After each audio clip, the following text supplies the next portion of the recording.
Amen, peuple de Dieu. Amen, la grande famille de Christ. Qui a la foi?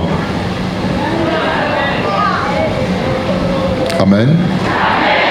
Qui a la foi? Mais pourquoi tu pleures? Pourquoi tu te lamentes toujours? Pourquoi il y a toujours des plaintes dans ta vie? Aussi longtemps que tu as la foi, si réellement tu es là. Nous le savons bien que si nous posons la question, tout le monde dira qu'il a la foi. Mais j'ose croire que si Dieu doit vraiment prouver ceux qui ont la foi ici, peut-être qu'on n'en trouvera même pas 2, peut-être pas 3. Amen. Amen, peuple de Dieu. En quelques minutes, nous allons vous montrer la vraie facette de la foi. Qu'est-ce que la foi? Maman, tu prétends avoir la foi. Papa, tu prétends avoir la foi, mais tu ne l'as pas encore eu. Car croire que Dieu existe n'est pas synonyme à la foi. Les démons font la même chose. Ils croient que Dieu existe et ils tremblent. Toi d'ailleurs, tu ne trembles pas. Lorsque tu réalises que Dieu existe, tu ne trembles pas.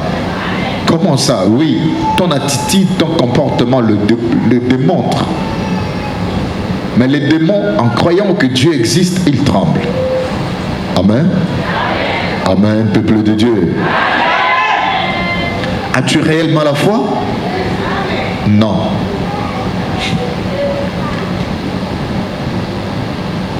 C'est quoi la foi?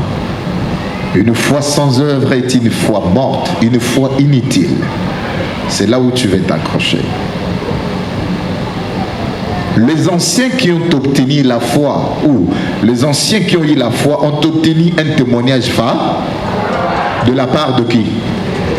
As-tu un témoignage favorable de la part de Dieu? Et ton témoignage est basé sur quoi pour qu'il soit favorable?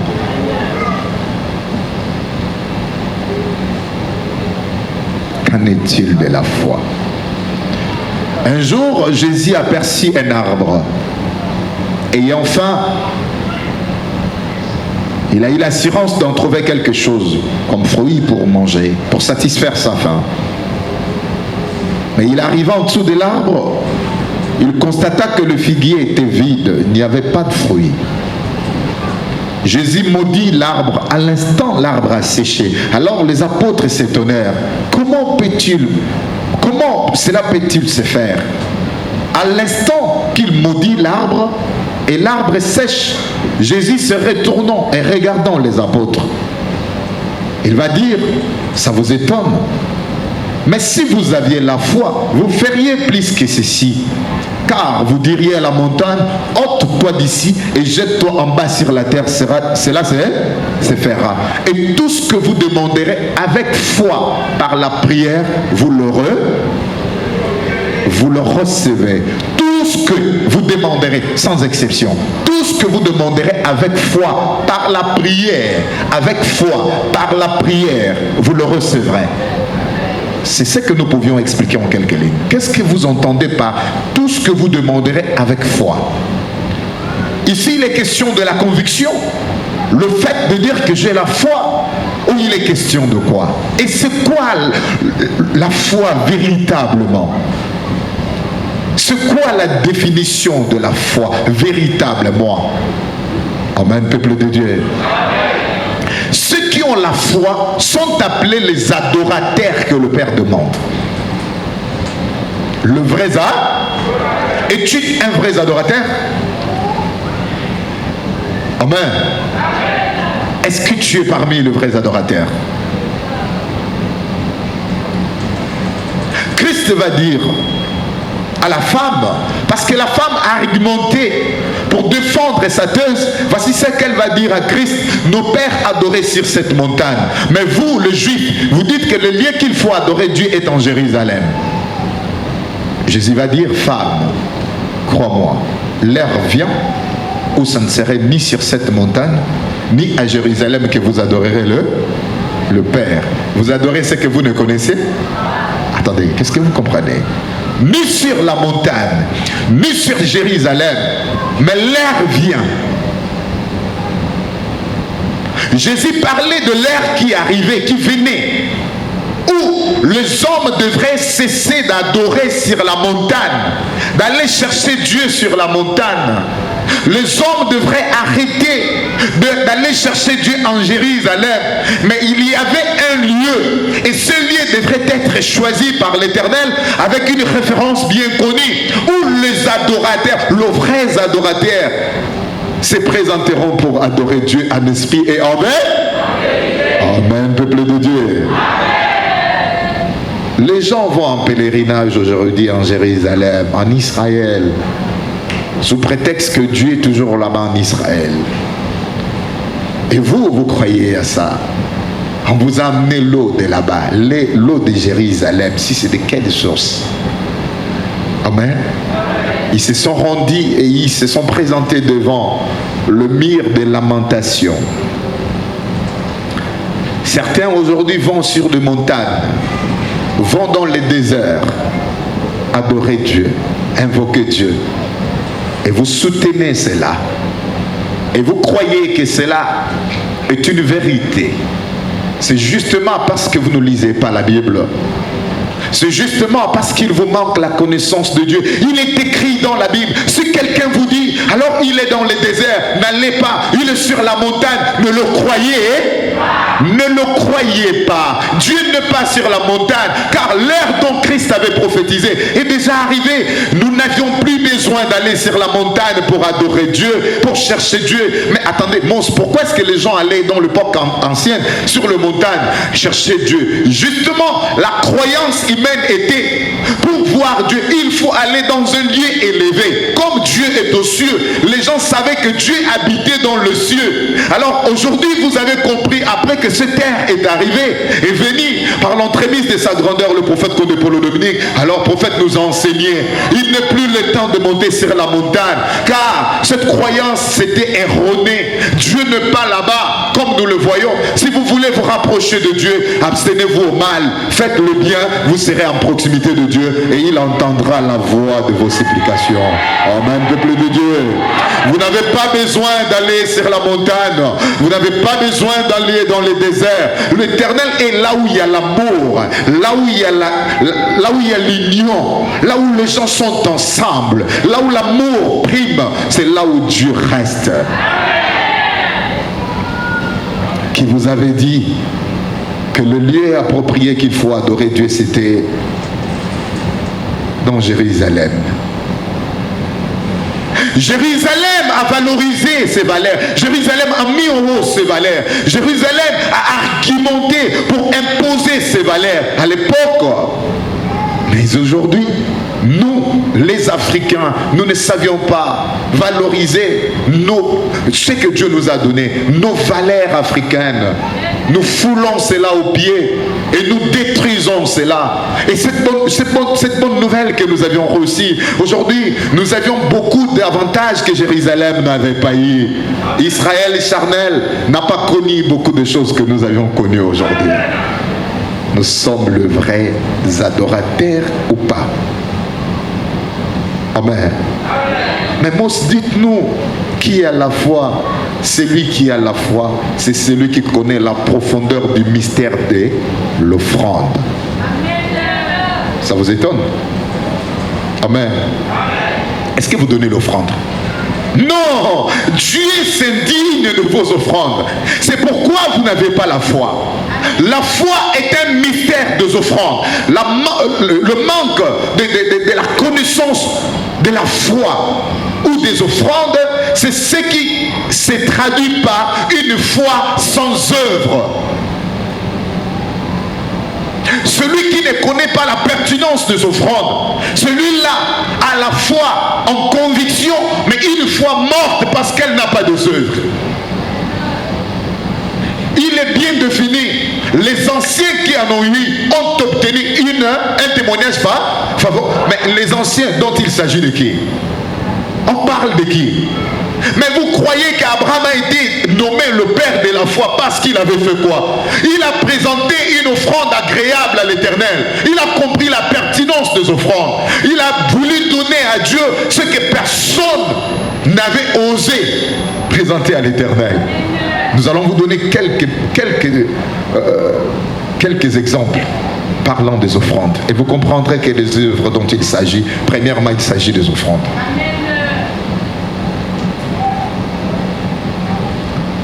Nous allons regarder toujours Jacques chapitre 2, où se trouve la prédication. Mes frères, que sert-il à quelqu'un de dire qu'il a la foi s'il n'a pas les œuvres? Cette foi peut-elle le sauver?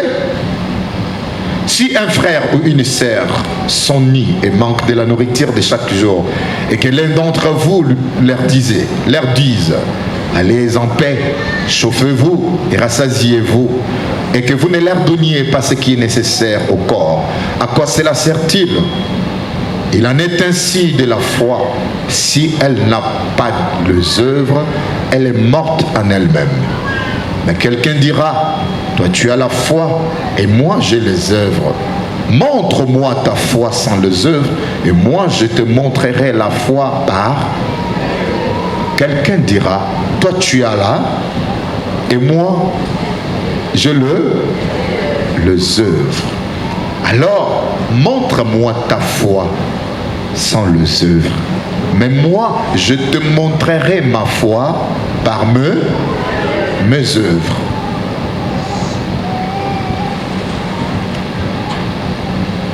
Mais quelqu'un dira, toi tu as la foi et moi je les œuvres.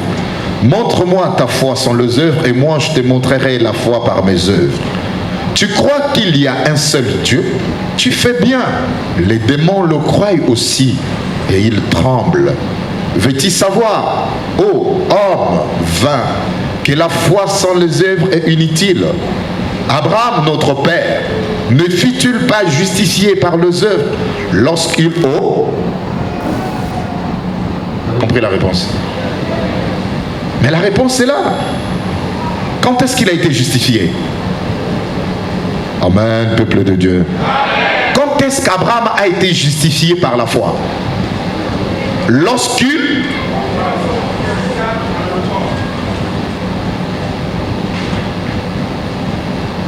Veux-tu savoir, ô homme vain, que la foi sans les œuvres est inutile?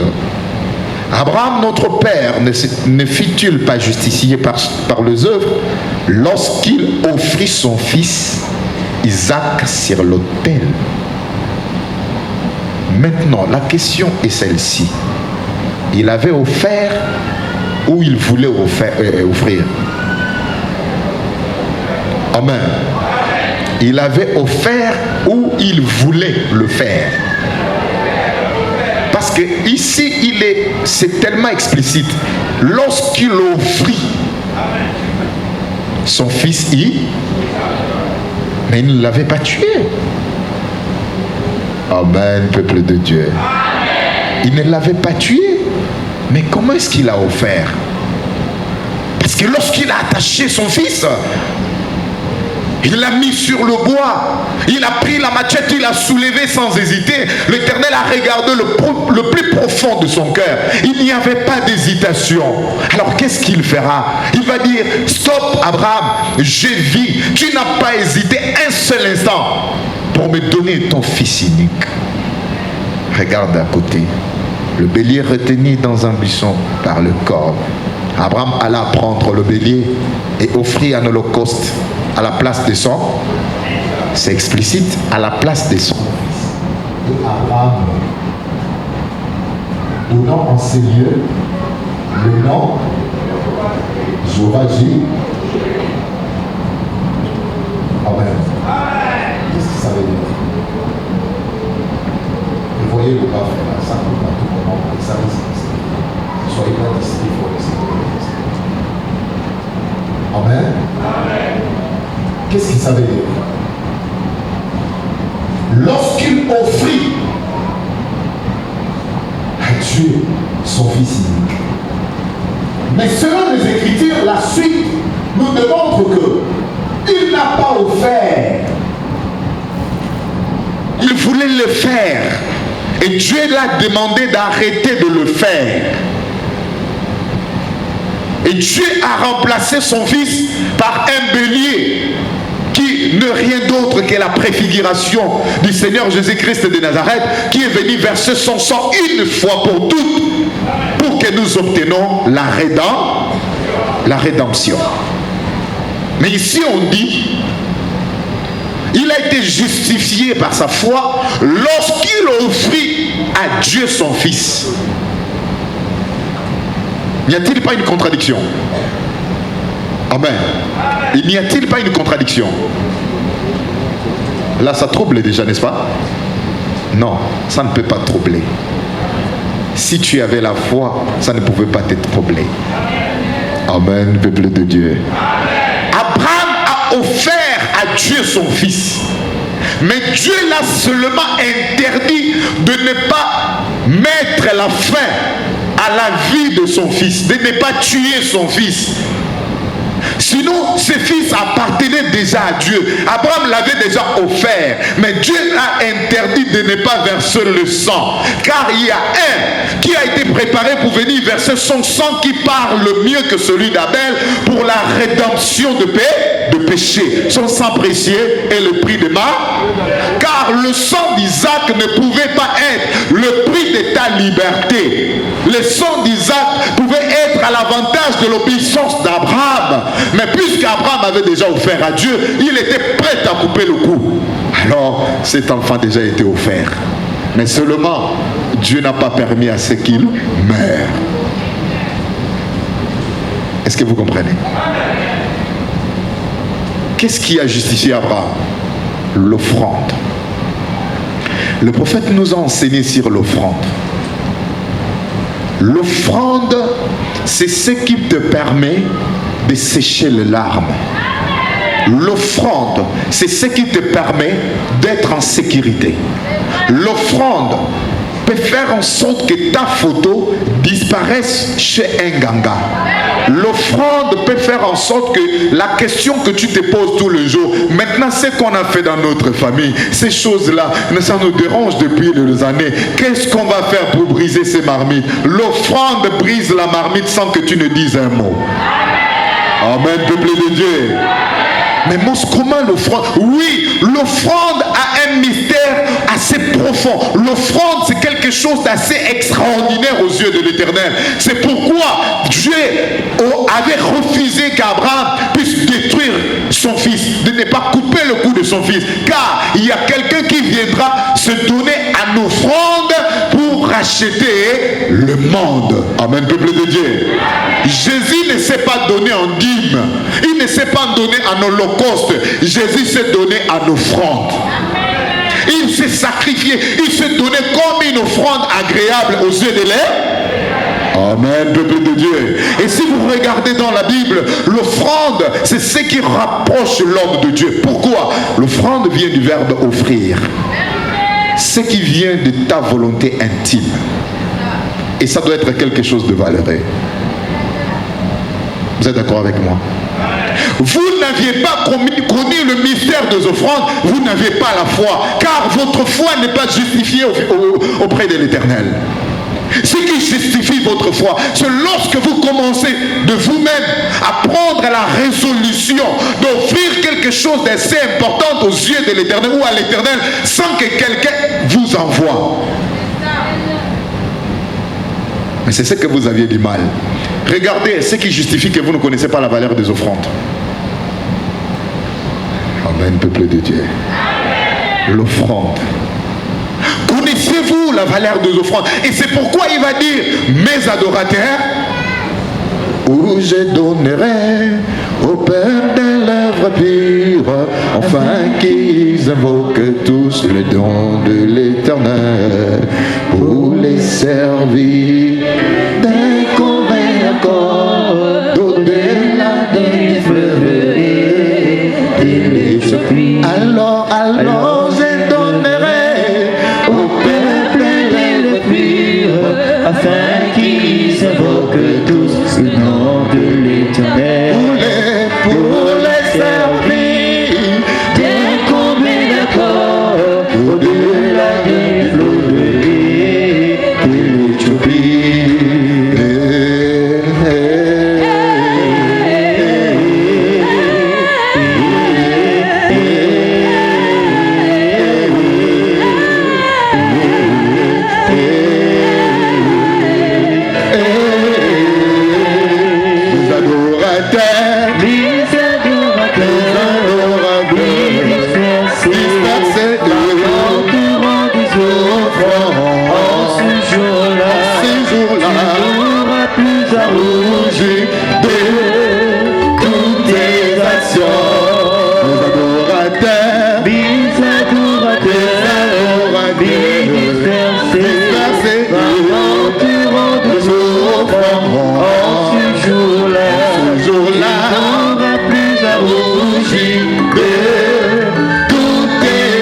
Dans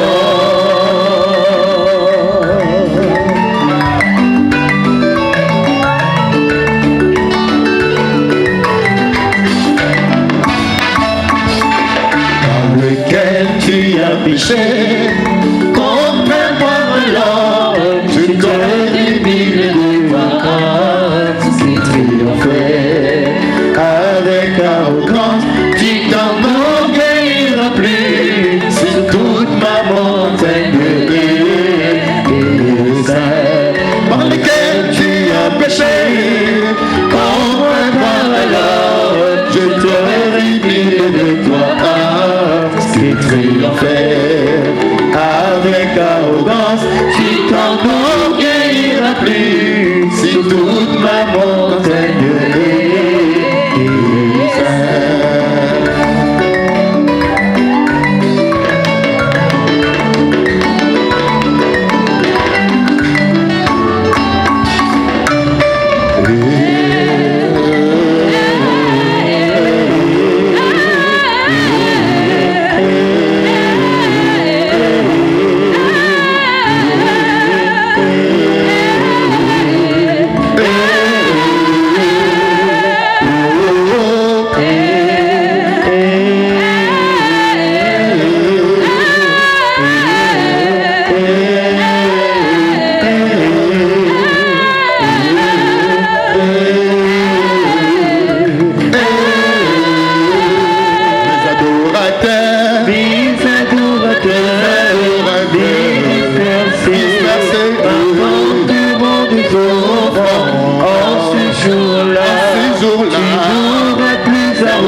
Amen. Ce qui te rend faible ne sont pas tes péchés, mais c'est parce que tes péchés ne se pardonnent, s'accumulent et ça t'amortit. Ce qui te rend faible, c'est le manque de la connaissance des offrandes et du mystère des offrandes. J'en viens. Je vais prendre des exemples assez concret. Abraham n'était pas pécheur. Saviez-vous qu'à un moment donné de la vie d'Abraham, il a invoqué des idoles. Abraham a consulté le marabout, le Nganga. Vous le savez? C'est le côté qu'on ne nous a jamais parlé. Vous savez pourquoi? Parce que le bien d'Abraham primait tellement au point où Abraham a eu la grâce de rencontrer Melchisedec. Dieu l'a donné l'opportunité de remettre sa dîme en main propre. Melchisedec, roi de Salem, roi de paix, qui n'a ni père, ni mère, ni commencement de jour, ni fin de, qui est sans généalogie, mais qui demeure le sacrificateur à perpétuité. C'était qui? Dieu. À qui Abraham remettait ça? Et cette confiance, c'est pas qu'Abraham était parfait. Chers fidèles, je voudrais vous dire ce matin, ne vous sous-estimez pas. Nous avions des défauts et qualités. Mais lorsque les qualités priment, les défauts disparaissent. Amen. Il n'y a pas un homme qui soit parfait parmi les vivants, mais la qualité que l'homme a en lui, c'est ce qui fait sa force. Abraham, Dieu nous a parlé de lui à cause de cette compréhension. Je vais prendre le deuxième exemple. Caïn et Abel. Caïn va donner une offrande à Dieu. Abel va donner également une autre. Abel a versé le sang. Abraham n'avait pas tué. Vous voyez la différence? Caïn, l'offrande, c'était ça. Mais la disposition de son cœur n'était pas bonne. Il n'a pas connu la valeur de Dieu comme tu le fais. Je vais te donner une référence aujourd'hui. Et toi-même, tu vas faire l'introspection. Tu vas rentrer au-dedans de toi. Revoir ta vie derrière toi. Ce que tu as fait à Dieu, comment tu l'as fait. Quel type d'offrande as-tu présenté à l'Éternel? Et pourtant, tu as donné, c'était aussi consistant, mais il te manquait quelque chose. Caïn a donné ce qu'il fallait, mais il lui manquait quelque chose, la bonne disposition de cœur. Toi, tu donnes avec murmure. Car derrière toi, tu veux entraîner même ceux qui n'ont pas ces idées négatives dans la tête. Et vous êtes en train de généraliser les choses dans la maison de Dieu comme si la bénédiction était générale. Mais la bénédiction, c'est quelque chose de particulier. Arrêtez de parler au nom des autres. Tu n'es pas la voix des sans-voix, celui qui parle au nom de ceux qui ne peuvent pas. Car dans la maison de Dieu, il y a la liberté. Amen, peuple de Dieu. Il est écrit, là où il y a l'Esprit de Dieu, il y a la liberté. Mais que cette liberté ne devienne jamais une libertinage. La libertinage, c'est quand tu vas à l'encontre de la volonté de Dieu en profondant des paroles qui déplaisent à Dieu. C'est ça le vrai problème.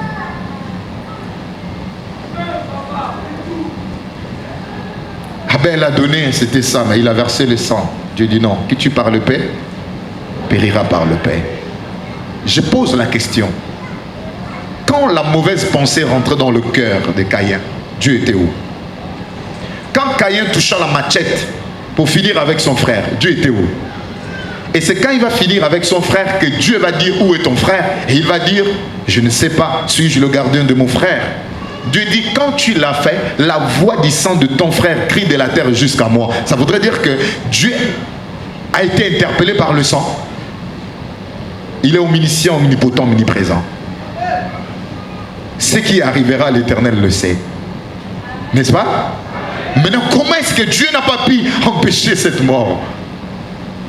Et entre griffes, il va bénir, il va maudire Caïn. Mais nous allons étudier la nature de cette malédiction. Voici ce qu'il va dire. Puisque tu l'as fait, je te chasse aujourd'hui sur cette terre. Tu seras errant et vagabond sur la terre. C'est ça. La terre qui a ouvert sa bouche pour accepter le sang de ton frère ne te donnera plus de semences. Amen. Je te chasse. Retire-toi de moi. Tu seras errant et vagabond sur la. Caïn dit ce châtiment était trop grand. Il ne pouvait pas s'y porter. Et Caïn désire la mort. Il va dire, si quelqu'un me trouvera et me tuera. Et Dieu va dire, il a mis un signe sur Caïn pour que quelqu'un le trouva et ne le tua point. Pourquoi il a refusé? Et pourtant, qui tue par le paix? Il a tué son frère. Il devrait mériter la même mort, n'est-ce pas? Mais pourquoi Dieu a refusé? Quand vous étudiez la nature de la malédiction de Caïn, cela semble vraiment être une malédiction. Vous avez déjà vu une nation ou une progéniture maudite, mais qui sort de bons fruits. Caïn est parti. Il trouva une femme. Il va faire un enfant. Et Dieu va tirer cet enfant-là comme prophète. Enoch. Le tout premier prophète. Qui n'est pas mort. Il a disparu. Après sa mission, il a disparu. Moïse n'était pas le premier prophète. La descendance de Caïn a continué et Dieu a parlé de la descendance de Caïn. Et quand nous essayons de regarder, il n'y avait rien de malédiction dans ça. Qu'est-ce que ça voudrait dire? Ou qu'est-ce que vous avez compris par là? Vous voyez là où la confusion vient, n'est-ce pas? Non, il n'y a pas de confusion, ni de contradiction. Mais la manière dont tu étais enseigné n'était pas celle qu'il fallait. La version n'était pas bonne. C'est Liloba qui te donne la vraie version. L'offrande de Caïn était la meilleure. Mais Dieu l'a puni à cause de la mauvaise disposition du cœur. La terre d'où il a tiré cette offrande devrait être stérile dorénavant et cela ne devrait plus lui donner de quoi vivre. Dans l'abondance, la souffrance s'est augmentée, mais il était celui qui a reçu une responsabilité. S'il serait resté dans cet endroit seul, il n'aurait pas eu de dépendance. Alors il a fallu que Dieu puisse lui dire d'aller là-bas pour ne pas favoriser l'acte criminel qu'il a posé. Il a fallu que Dieu soit rigoureux avec lui, comme s'il lui maudissait, pour qu'il ait peur et que prochainement qu'il ne le commette plus. Alors c'était une façon pour Dieu de l'envoyer là où il y avait les gens, où il pouvait prendre une femme pour faire d'enfants et avoir une descendance. Amen. Est-ce que vous avez compris? Non, je ne crois pas. L'offrande. L'offrande. Mais c'est l'offrande qui te rapproche de Dieu. Écoutez, mes adorateurs, mes dispersés m'apporteront en ce jour-là des os. Et il n'y aura plus quoi? À rougir de toutes ces âmes. Christ qui va dire aux apôtres, si vous aviez la foi, vous feriez plus que ceci. Car vous diriez à la montagne, ôte-toi d'ici et jette-toi en bas sur la terre, cela se fera. Tout ce que vous demanderez avec foi par la prière, vous le re. Ça veut dire toutes vos demandes, accompagnées avec une offrande d'une bonne disposition de cœur, le résultat sera positif et satisfaisant. C'est ce que ça veut dire. Tout ce que vous demanderez avec foi, la foi est remplacée et justifiée par les œuvres. Les œuvres, c'est quoi? C'est que nous offrons à... Et cela est appelé dans la Bible les offrandes vont. Qu'est-ce qui faisait la force de David? Qu'est-ce qui avait fait que David soit l'homme selon le cœur de Dieu? David n'avait pas péché. David n'a-t-il pas pris la femme de son soldat et il a donné la mort à son soldat? Mais qu'est-ce qu'il avait rapproché de Dieu? Mais il ne devrait pas, avec ses crimes, avec ses péchés, il devrait être éloigné de Dieu. Mais David était le bien-aimé de l'Éternel. Savez-vous qu'il était aussi prophète? Oui, il était aussi prophète. Au-delà qu'il soit le roi, David était aussi prophète. Mais il avait péché devant Dieu. Il a commis un acte criminel. Il a arraché la femme d'autrui. Ce qui t'éloigne de Dieu, ce n'est pas forcément tes péchés. Car lorsque tu pêches, tu restes où tu es péché. Où tu as péché, allais-je dire. Quand tu as péché, sache que cela peut venir par inadvertance.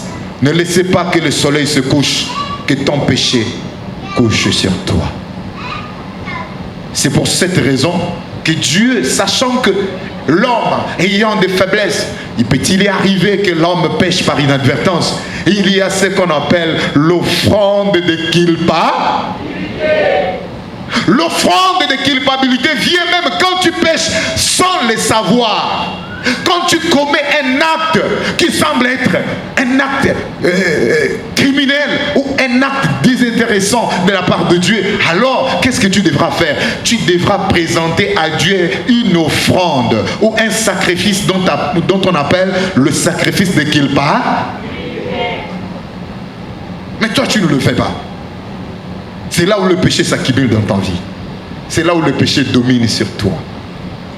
Tu me diras peut-être que tu ne savais pas, et tu ne le faisais pas parce que tu ne voulais pas, mais parce que tu ne savais pas. Maintenant que tu l'as su, comprends la valeur des offrandes. Attention, la dîme est obligatoire. C'est le signe de l'alliance avec Dieu. C'est comme ton salaire. Quand tu vas travailler dans ta société, on te paye la fin du mois, n'est-ce pas? Est-ce que c'est une faveur qu'on te fait? Non, mais c'est ton droit. La dîme, c'est le droit de Dieu. Maman, tu ne travailles pas avec ta force. C'est avec la force de Dieu. Pas avec ton intelligence, mais avec l'intelligence de Dieu. Car il y en a ceux qui chantent dans leur maison. Ils ont plus de diplômes que toi. Ils ont plus de relations que toi. Mais elles cherchent même à faire ne fût-ce que le ménage quelque part. Mais elles n'en trouvent pas. Mais toi, là où tu es, c'est Dieu qui t'a donné. C'est lui qui te réveille le matin. Il te donne la force pour aller travailler. Quelle est ta reconnaissance dont tu fais preuve à son égard? Ok. Et c'est à ce moment-là que tu t'égares loin de la face de l'Éternel. Tu avais cru que c'est ton courage, c'est ton oncle, puisqu'il a la relation au gouvernement, c'est lui qui t'a donné le travail. Non, il n'a pas que toi, le seul neveu. Il y en a d'autres. Tu penses que là où il a sollicité là-bas, cet homme-là n'avait pas de personnes qui cherchaient le travail? Mais Dieu t'a offert une grâce parfaite. Quelle offrande que tu as réservée à Dieu quand tu viens dans la maison de l'Éternel. Tu n'amènes que 500, tu n'amènes que 5000. Les jours que tu mets beaucoup, c'est 10 000. Qui t'a dit cela? Les offrandes, celui qui connaît la valeur des offrandes peut venir dans la maison de l'Éternel avec 1 million, uniquement pour les offrandes. Ça n'a rien à voir avec la dîme ni la quête. Les jours que tu mettras l'offrande d'1 million, tu vas calculer 500 multiplié par 1 million. Ça me fera combien de jours je ne donnerai plus d'offrande?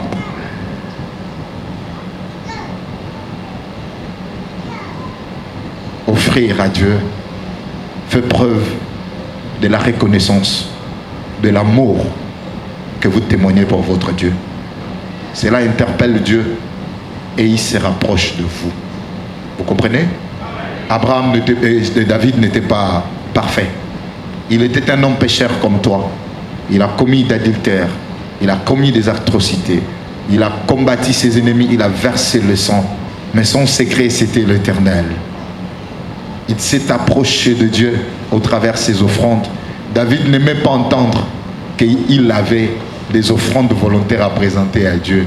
Il n'aimait pas entendre. Et si vous écoutez la réflexion de David sur les offrandes, je doute fort que vous avez déjà eu ça. Car pour vous, ce que vous aviez vous appartient. Car pour vous, ce que vous aviez à main, c'est le fruit de votre sueur. Et c'est pourquoi vous vous en rougissez quand vous faites des choses. C'est-à-dire vous souffrez quand vous demandez à Dieu. Vous souffrez quand vous faites les choses. Ça ne s'accomplisse pas comme vous voulez. Pourquoi? Parce que vous n'êtes pas le vrai adorateur. Les adorateurs m'apporteront en ce jour-là les offrandes. Et il n'y aura plus à rougir de toutes ces actions. Il n'y aura plus de difficultés. David, regardez David. Quelles sont les difficultés dont il a fait face dans sa vie? Dieu l'a appelé l'homme selon mon cœur. Vous voulez comprendre pourquoi? Donnez-moi la Bible. Parce que si vous me dites que vous n'allez pas pécher, attendez, vous mentez. Vous allez pécher. Même sans le savoir, vous allez pécher. Vrai ou faux? Papa a posé la question de l'adultère. L'adultère, c'est commet même en regardant. Hein? Même en regardant. Sans parler. Le fait d'admirer même dans le cœur. Elle est belle, hein? C'est l'adultère.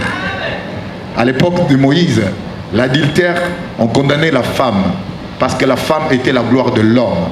Une femme qui commet l'adultère déshonore son homme. L'homme qui commet l'adultère déshonore Dieu, car l'homme était l'image et la gloire de Dieu, la femme l'image et la gloire de l'homme. Vous voyez? Donc l'adultère de la femme n'est nullement permise dans la Bible. Effectivement, même jusqu'à présent sans continuer. Et dans le temps de la grâce, Christ nous accorde la grâce de pouvoir comprendre après être enseigné et que nous puissions quitter cette vie ou ces choses. Vous comprenez? Voilà. Mais cela ne veut pas dire que l'homme n'est pas condamné. C'est Dieu qui condamne l'homme. Parce que l'homme est la gloire de Dieu. La femme est la gloire de l'homme.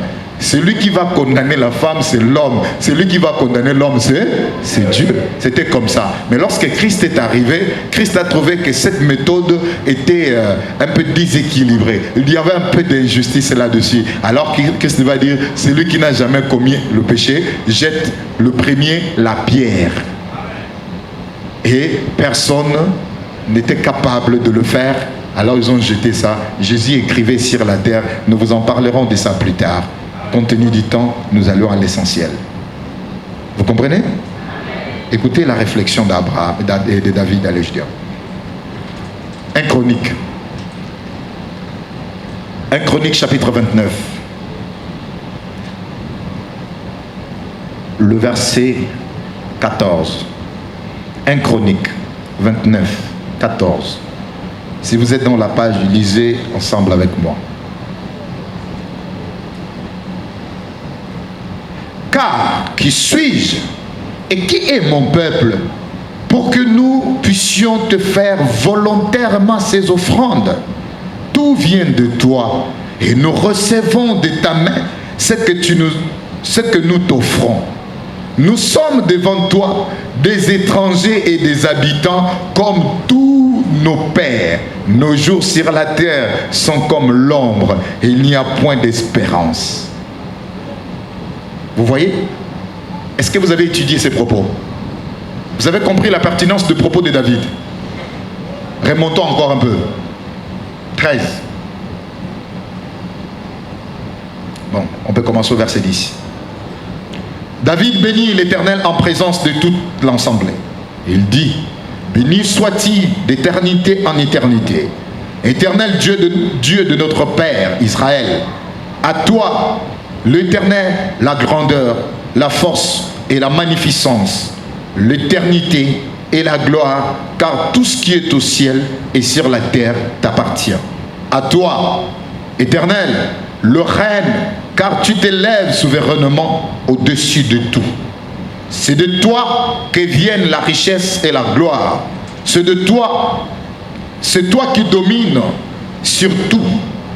C'est dans ta main que sont la force et la puissance. Et c'est ta main qui a le pouvoir d'agrandir et d'affermir toutes choses.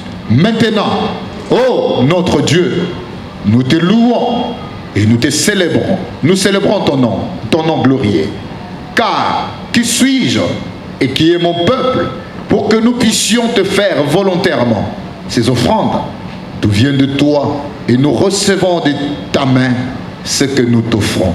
Nous sommes devant toi des étrangers et des habitants comme tous nos pères. Nos jours sur la terre sont comme l'ombre. Il n'y a point d'espérance. Ça, c'était quoi? La reconnaissance. David dit, mais attendez, je ne trouve pas ça judicieux que ces offrandes soient appelées les offrandes vont. Comment est-ce que ça doit... Attendez, pour David, c'était une obligation. C'est-à-dire qu'il était obligé de le faire en quantité. Car tout ce qu'il possédait, il reconnaissait que cela venait de qui? Et à qui appartient la richesse? À qui appartient ce que tu as? Mais toi, tu ne dis pas la même chose, tu dis le contraire. Le contraire que toi tu dis, c'est dans Malachie. Tout ce que toi tu dis. Nous commençons d'abord Malachie chapitre 3 verset 13. Critique d'Israël contre l'Éternel. Malachie 3, 13. Vos paroles sont rudes contre moi, dit l'Éternel. Et vous dites, qu'avons-nous dit contre toi? Vous avez dit, c'est en vain que l'on sert Dieu. Amen. Vous vous retrouvez, n'est-ce pas? Vos paroles sont rudes contre qui? Contre moi, dit l'Éternel. Et vous avez posé la question à Dieu, qu'avons-nous dit contre toi? Vous avez dit, c'est en vain que l'on sert Dieu. Malachie chapitre 1. Prenons le verset 12 jusqu'au verset 14. Malachie chapitre 1. Le plainte de l'Éternel sur l'homme. Malachie 1, 12 à 14. Mais vous le profanez en disant, la table de l'Éternel est souillée. Et quel rapport est un aliment? Quel rapport est un aliment méprisable? Vous dites, quelle fatigue, et vous le dédaignez, dit l'Éternel des armées. Et cependant, vous amenez ce qui est dérobé, boité ou infirme. Et ce sont les offrandes que vous faites. Puis-je les agréer de vos mains? Dit l'Éternel. Maudit soit le trompeur qui a dans son troupeau un mâle et qui voue et sacrifie au Seigneur une bête chétive. Car je suis un grand roi, dit l'Éternel des armées, et mon nom est redoutable parmi les nations. Amen le papa. Amen. Le maman, amen. Amen. Vous vous retrouvez? C'est pas ce que vous dites. On est fan des offrandes, des dîmes, tous les... Ce que vous amenez à Dieu semble être des offrandes comparées aux animaux à l'époque. boitées, faibles, chétives, des choses faibles, car la disposition du cœur n'est pas bonne. C'est à ces moments-là que vous avez l'impression que vous le faites dans le vide. Et il y en a certaines personnes, vous venez à l'église, voilà là où il y a un vrai problème dans la maison de Dieu. Vous comparez la maison de Dieu, ou vous voulez, je ne sais pas, comparer la maison de Dieu à des clubs, à des associations mondaines, à des partis politiques ou bien. L'église n'est pas un parti politique. L'église n'est pas une association mondaine. L'église, c'est la maison de Dieu où on vient pour écouter la parole de Dieu individuellement. Amen. Mais ceci, oui, ça se fait au milieu de nous. C'est pourquoi tous les jours, nous nous lamentons. Seigneur, qu'est-ce qui nous arrive? Pourquoi est-ce que moi, je demande, Seigneur, tout ce que je fais, ça ne marche pas. Tout ce que tu fais, ça ne marche pas. N'as-tu pas lu où Christ a dit que tout ce que tu feras ou tout ce que tu demanderas à Dieu, il faudrait que cela soit avec la foi? Alors la foi est justifiée par ton offrande. As-tu déjà connu le mystère des offrandes? N'as-tu pas compris que Christ était une offrande pour que toi et moi nous obtenions la rédemption? Pour que nous soyons rachetés. Il y a quelqu'un qui s'est donné en rançon, qui s'est donné une offrande. Mais toi tu ne connais pas valoriser les offrandes. Il y a des gens, quand il met la dîme, pour lui c'est fini. La dîme de 50 000, l'offrande même de 5 000, même de 2 000, même de 1000 francs, même de 500. Il dit j'ai déjà mis ma dîme. Qui t'a dit que la dîme est équivalente à l'offrande? L'offrande est supérieure. Ça vient de toi. C'est le fruit de ta conviction intime. Ça dit que c'est toi qui as résolu. La dîme, tu l'as fait parce que Dieu t'a dit, tu donneras le 10e de ton revenu. Et c'est le signe du partenariat. Je te donnerai la force. Je te réveillerai le matin. Je vais te conduire dans le travail. Je te donnerai ce que tu auras. Et quand tu auras pris cela, prélève ma part, le 10% de ça. Ça, c'est Dieu qui t'a ordonné. Tu as juste fait preuve de ton obéissance lorsque tu respectes la dîme. Mais l'offrande, il t'a laissé le libre arbitre. C'est là où il y a le vrai problème. Cher fidèle, lorsque tu as le libre arbitre, c'est là où tu es coincé. Dieu t'a coincé, il te dit fais ce que tu veux. Ce que ton cœur veut que tu fasses pour Dieu, c'est quoi? Commencez à raisonner maintenant. Et c'est là où se trouve ton problème. Tes blocages, c'est là. Très honnêtement, je vous dis, je vais vous avouer que j'avais compris le message des offrandes, l'enseignement sur l'offrande, mais pas en profondeur.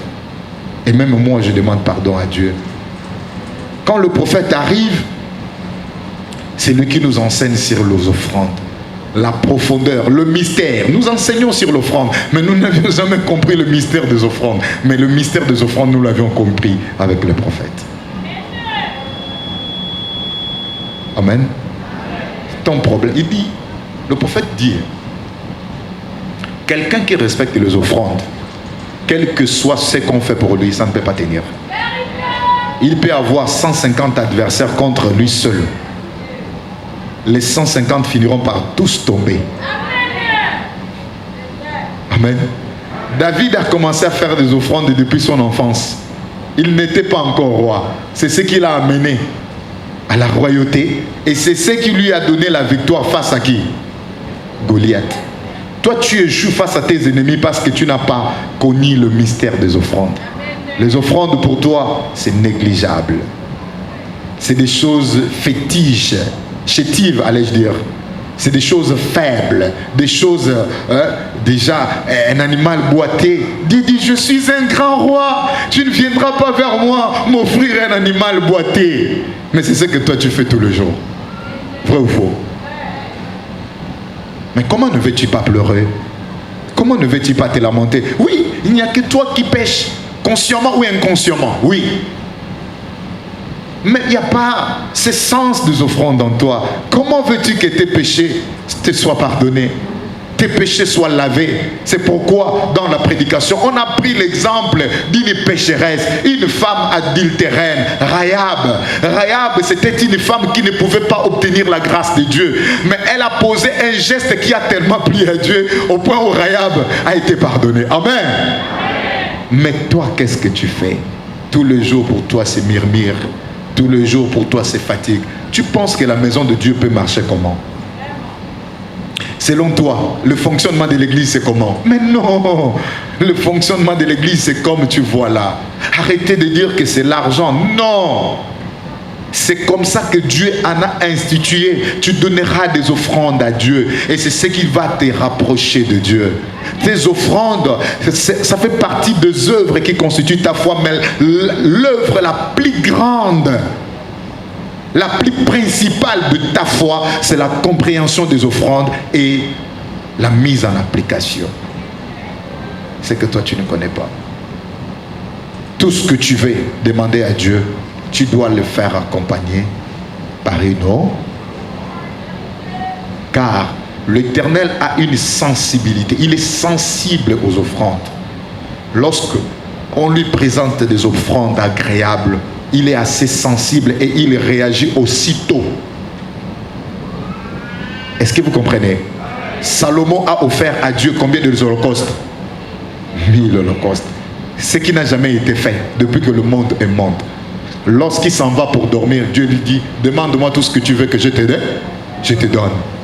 Salomon dit, non, je veux seulement la sagesse et l'intelligence. Il dit, non, tu as demandé peu de choses. En outre, je te donnerai ce que tu n'as pas demandé, de la richesse. Il n'y aura pas un roi qui sera ton pareil, ni avant toi, ni après. Hein?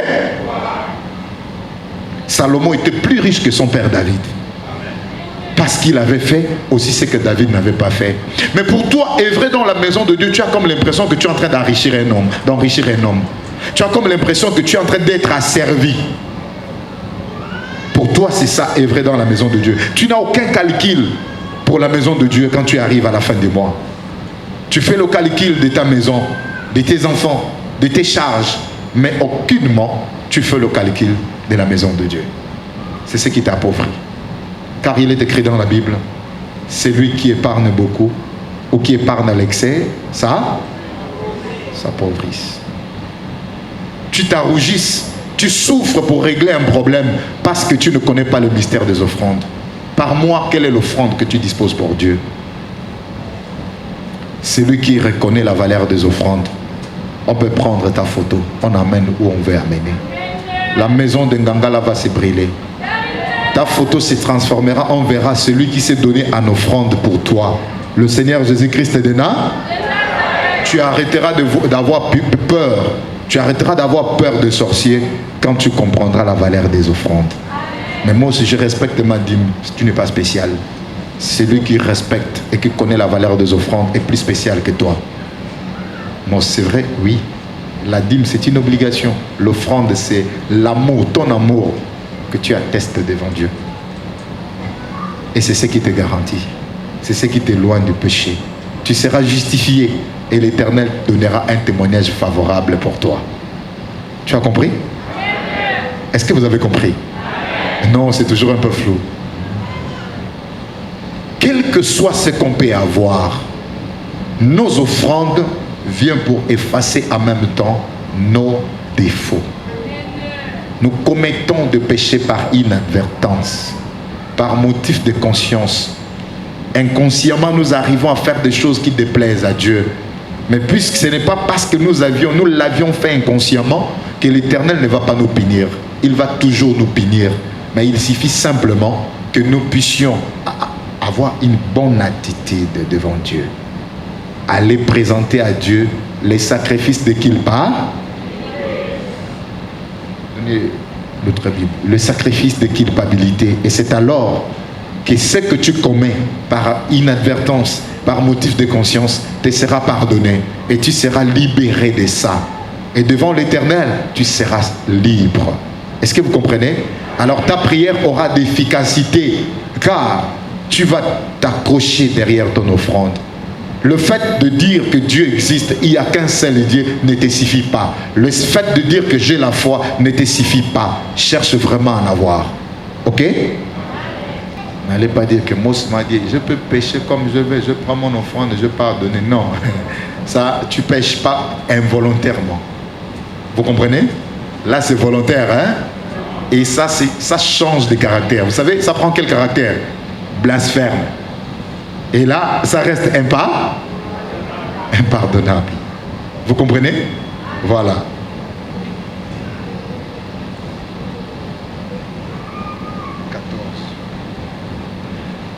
Lévitique chapitre 5, verset 14. L'Éternel parla à Moïse et dit, lorsque quelqu'un commettra une infidélité et péchera involontairement à l'égard des choses consacrées à l'Éternel, il offrira en sacrifice de culpabilité à l'Éternel pour son péché un bélier sans défaut, prix du troupeau d'après ton estimation en cycle d'argent et selon le cycle du sanctuaire.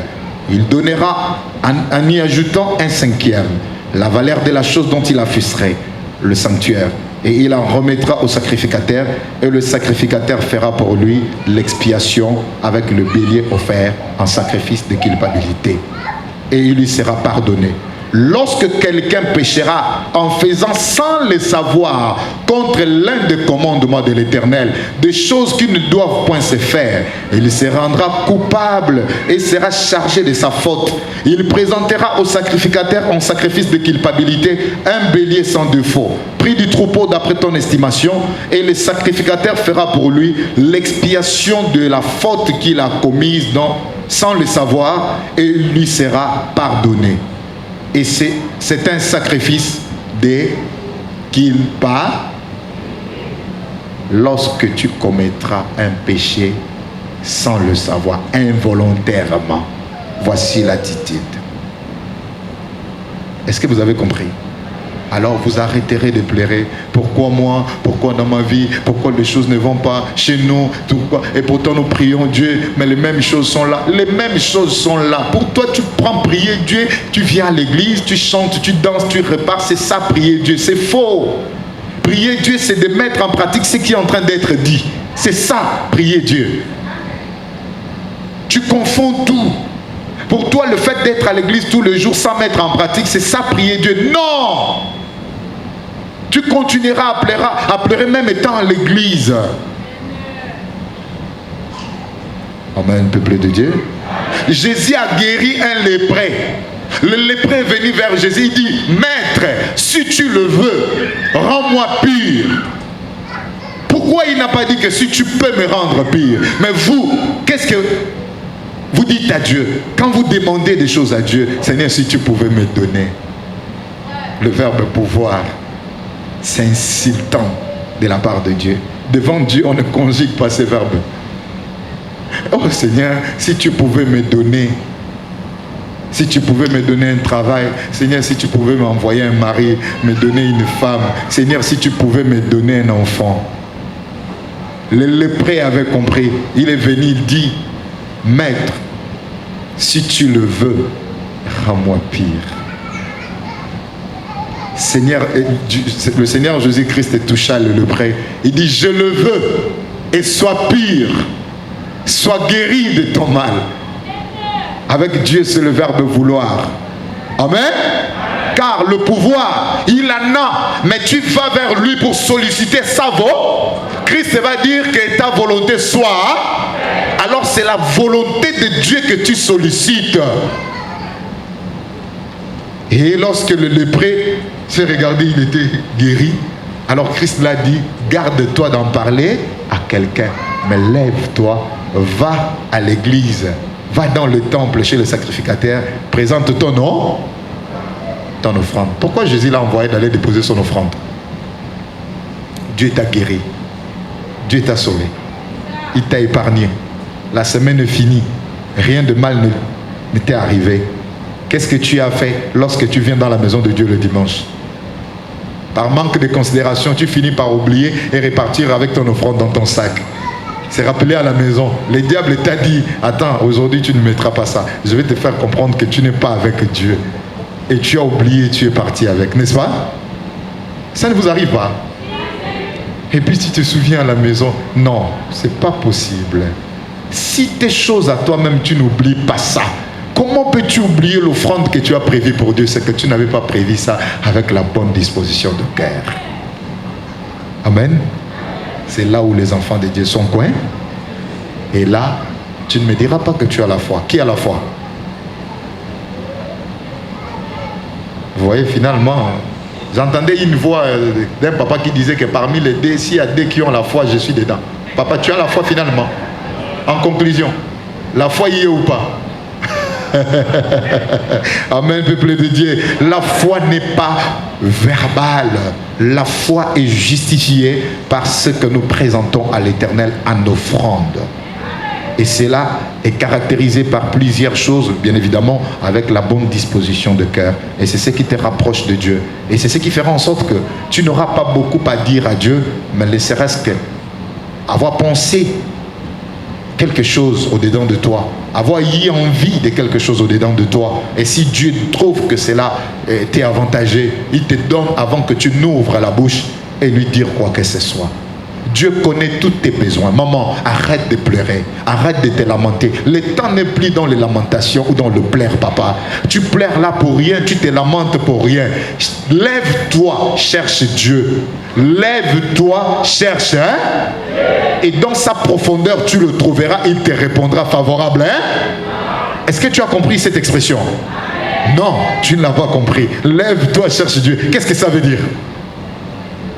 Arrête de pleurer, sèche les larmes. Ce que tu tentes d'entreprendre ne marche pas parce que tu ne cherches pas Dieu. Moi aussi je vais à l'église tous les jours. Non, c'est pas ça. Ce que tu demandes à Dieu, tu ne l'obtiens pas parce que tu ne cherches pas Dieu. Lève-toi, cherche Dieu. Ta promotion arrivera. Lève-toi, cherche Dieu. Ton mariage, ton travail, tout s'arrangera tel que Dieu a prévu. Ce que tu as besoin, c'est ce que Dieu te donnera. Il ne te donnera pas le contraire de tes désirs. Pas le serpent à la place du poisson, pas le bois à la place du pain. Il te donnera le pain parce que tu lui as demandé le pain. Mais tout dépend de comment tu demandes le pain. Arrête de murmurer à l'église. Vous venez à l'église seul. Quand vous arrivez avec un objectif, lorsque vous rentrez, vous oubliez l'objectif. Vous vous mettez là où ça parle. Là. Qui vous a dit que tout le monde qui vient à l'église est propre? Vous pensez que là où on est tous assis ici, là, nous tous on est propres spirituellement? Non. Qui vous a dit que tous on est venus prier là où nous sommes ici? Il y a des gens qui sont venus parce qu'ils n'ont pas où aller. Il y a des gens qui sont venus parce qu'ils fuient le bruit à la maison. Il y a des gens qui sont venus parce que bon, je vais seulement, qu'on me voit que je pars à l'église, par suivisme. Mais il y a ceux qui sont venus avec un objectif. Malheureusement, lorsque vous arrivez sur place, vous laissez votre objectif de côté et vous rentrez dans le futilité. Vous vous focalisez sur le futilité. Et quand ça tourne mal, c'est là où vous venez dire, mais non, serviteur, et pourtant je suis à l'église tous les jours, pourquoi pour moi ça ne va pas? Essaye de regarder, tu es à l'église, tu te comportes comment? Quelle est l'attitude que tu as adoptée étant à l'église? Es-tu sûr que cette attitude est bonne devant Dieu? Le message qui sort ici n'est pas plus écouté que ce qui sort là-bas chez vous. Attendez, ce que vous allez retenir, c'est quand on va terminer le culte. Quelqu'un va venir et dire, tu vois le moté qui a prêché là hier, je lui ai vu bourrer la nuit. Oh Seigneur, tu vois, les aventuriers. Voilà. J'avais raison de ne pas faire confiance à ce moté. Non. D'ailleurs, moi, je ne viendrai même plus à l'église. Bon, je vais venir à l'église, mais c'est avec notre argent qui part boire le vin comme ça. Mais attendez, cherchez d'abord à... Dites à cette personne en quoi ça m'engage. Ça me regarde en quoi? Amen. Parce que le diable qui te voit te conformer face à la parole de Dieu ne le voudra pas. Et qu'est-ce qu'il fera? Il viendra amener des choses de commérage. Il y a quelqu'un qui reste quelque part, il fabrique quelque chose et il vient te dire, et toi aussi tu prends ça en considération. Mais attendez, il était bourré la nuit, comment il a pu prêcher? Mais Dieu peut aussi te scandaliser. Attendez, oui, bon, écoutez, ça peut arriver. Hein? Dieu peut te scandaliser. Tu sors comme ça, c'est moté que tu trouves bourré la nuit. Ça, c'est moté aussi. Hein? Moté, amen. Amen. Tu viens dimanche à l'église, tu le trouves là. Qu'est-ce que tu feras? Il y a ce qu'on appelle de mise en épreuve dans la maison de Dieu. Dieu pourra tester ta foi.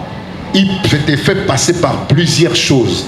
Mais ces choses-là ne sont que des futilités. Et il faut surmonter ça. Ta grandeur en tant qu'enfant de Dieu, c'est quand tu arriveras à sauter ce genre de pièges. Moïse, c'est un être humain comme toi. Il n'est pas fait de l'esprit seulement. Il a aussi la chair. Il peut arriver que Dieu puisse utiliser sa chair pour te mettre en épreuve. Comment est-ce que Dieu a pu oser aller épouser une prostituée? Et si c'était aujourd'hui? Aïe, Mose allait épouser une prostituée. Mais celle-là, c'est une prostituée qui est connue dans tout le quartier. Seigneur Jésus, ça c'est quel? Ça c'est vraiment un serviteur de Dieu. Tu vois, tu vas beaucoup parler. Mais Dieu dit à Osée, va, épouse la prostituée. Osée est parti, il a épousé la prostituée. Quelque temps après, Dieu dit, sépare-toi d'elle. Ce qui voudrait dire, focalisez-vous sur ce qui est nécessaire. Les futilités ne doivent pas dominer vos épaules. Amen. Oui. Quand vous arrivez dans la maison de Dieu, vous regardez l'homme au lieu de regarder Dieu. Cette conception dont vous aviez, c'est tellement erroné. Essayez de vous débarrasser de ça. Et vous allez comprendre ce qu'il y a lieu de faire. Et vous allez rentrer dans la vision de Dieu. La preuve, c'est que l'église appartient à Dieu. Vous venez pour Dieu. Mais quand vous avez des problèmes avec un homme, vous fuyez l'église. Qu'est-ce que ça veut dire? Et après demain, vous allez vous poser des questions de ce qui vous arrive. Pourquoi ma vie comme ça? Mais vous n'avez jamais prié Dieu. Vous priez parce que vous avez la conviction sur un homme. C'est alors que la parole qui dit, maudit soit quiconque qui se confie en l'homme, s'accomplisse. C'est pas quand tu dis que, oh non, j'ai confiance à cet homme-là. Non, c'est pas dans ce sens. C'est quand tu mets ta foi, tu reposes ta foi sur un homme. Et lorsque cet homme va commettre une faute, toi, ta foi va tomber. Et tu seras égaré. N'est-ce pas? C'est comme ça. Même ceux qui viennent à l'église pour détourner les autres, chers fidèles, sachez que si vous aviez égaré une âme, vous en payerez le prix. Vous, votre famille, vos enfants en payeront le prix. Vous ne saviez pas. Quelqu'un qui est venu, on l'a prêché, on l'a prophétisé. Dieu l'a envoyé pour qu'il trouve sa guérison, sa solution, son salut. Et toi, tu prends le soin de lui détourner en lui racontant des fables, en lui racontant des choses puériles, en lui racontant des choses inutiles. On a dit, on a fait. Qui a? On sait qui. Et toi aussi, tu écoutes des choses comme ça. Et l'homme qui ne marche pas selon le conseil des mains, qui ne s'arrête pas sur la voie des... et qui ne s'assied pas accompagné de mots, mais qui trouve son plaisir à la loi de l'air et qui la médite. Hein? Mais toi, quand tu écoutes là où on critique quelqu'un, tu t'assieds. Même aux sorties de l'église, il y a des groupes partout. Ça parle, ça parle, ça parle, ça parle. Pourquoi rester dans ces groupes? Parce que ce qu'on donne aux copines, aux maîtresses, etc., on ne détermine pas. Mais ce qu'on donne à Dieu, c'est ce qu'on vient déterminer. Voilà là où l'homme est incrédule devant Dieu. Voilà comment ta bénédiction est compromise. Tu persécutes la maison de Dieu, pas un homme. L'homme n'est pas parfait. Mais si Dieu les a choisis pour les servir, servir Dieu, c'est pas facile, chers fidèles. Le travail là n'est pas facile. C'est le travail que vous voyez. Nous sommes les offrandes sacrifiées déjà. Tu n'as pas une vie. Voilà notre frère qui a témoigné. La femme était en train de partir. La femme était en train de partir. Regardez l'amour de tous les serviteurs. Regardez l'Esprit de Dieu dans cette église. Ça a éveillé l'Esprit de Dieu de partout. Gloire à Dieu. Notre frère est là. Il nous a rejoignés. Il est là. Il a repris le travail. Écoutez, chers fidèles, il y a des gens, nous n'avions rien à faire dehors. Notre travail, c'est le travail de Dieu. Vous, si Dieu vous a choisi là-bas, parmi les 12, il a pris une tribu, il les a placés à l'église. Il dit, vous n'aurez pas de part au milieu d'eux. Aujourd'hui, si j'abandonne le travail de Dieu, tout ce que j'irai faire dehors ne tiendra pas. Jusqu'à ce que Dieu, de gros de force, il va me ramener dans ce travail. C'est ça notre travail. Mais soyez le prédicateur de la justice. Parfois, il faut nous donner aussi des conseils. Donnez aussi des conseils aux serviteurs de Dieu. Supportez les serviteurs. Écoutez, un serviteur supporte le fidèle. Les fidèles peuvent commettre l'erreur 10 fois, ils viennent demander pardon, les serviteurs s'y portent. Mais le jour qu'un serviteur commet une erreur, c'est là où et ça devient un drame. Et les fidèles, vous ne savez pas pardonner les serviteurs. N'est-ce pas? Et vous avez des erreurs que vous commettez à l'église ici, là, nous on vous cache, hein? On prend ça comme ça, on prend ça sur nous. Hein? Mais il suffit d'une petite erreur venant des serviteurs de Dieu. Les fidèles extrapolent. Il n'est pas digne d'être serviteur de Dieu. Il n'est pas... Quel est le jour que les serviteurs t'ont dit que tu n'es pas digne d'être un enfant de Dieu? Dans vos maisons, dans vos familles, dans votre travail, dans tout de vous, vous témoignerez la grandeur de Dieu. Vous êtes d'accord? Ça a déjà été répondu? Papa, vous avez compris votre question? Voilà. Donc, c'était ça. Et voici le tabernacle de Dieu avec les hommes. Il habitera avec eux, ils seront son peuple et Dieu lui-même sera avec eux. Amen.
L'éternel Père et gloire, nous te disons merci, nous te rendons grâce.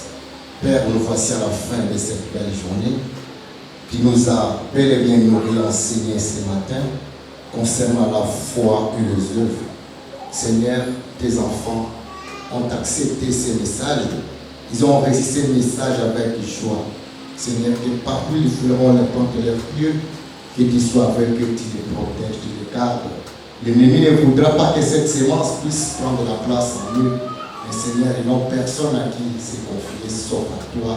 Protège-les partout où ils seront. À ton nom puissant Seigneur Jésus-Christ de Nazareth, salut sauveur du monde entier, nous les résumons par la prière que tu nous as léguée, notre Père, qui es aux cieux, que ton nom soit sanctifié, que ton règne vienne, que ta volonté soit faite sur la terre comme au ciel.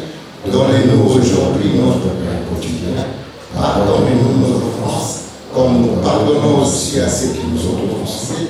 Ne nous introduis pas à la tentation, mais délivre-nous du mal, car c'est à toi qu'appartient le règne, la puissance et la gloire au siècle des siècles. Amen. Celui qui atteste ces choses dit, je viens bientôt. Amen. Merci Seigneur Jésus-Christ. Que la grâce de notre Seigneur Jésus-Christ de Nazareth soit avec tous. Alléluia. Saluez-vous les uns les autres.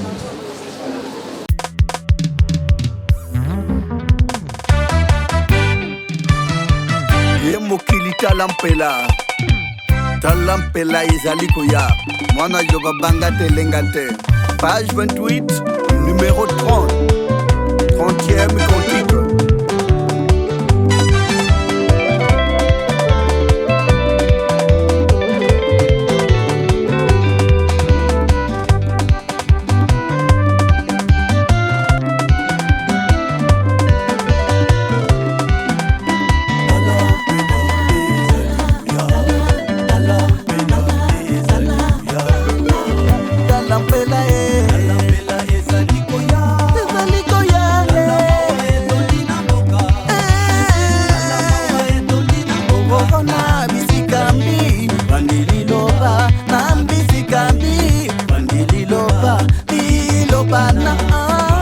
Yahweh.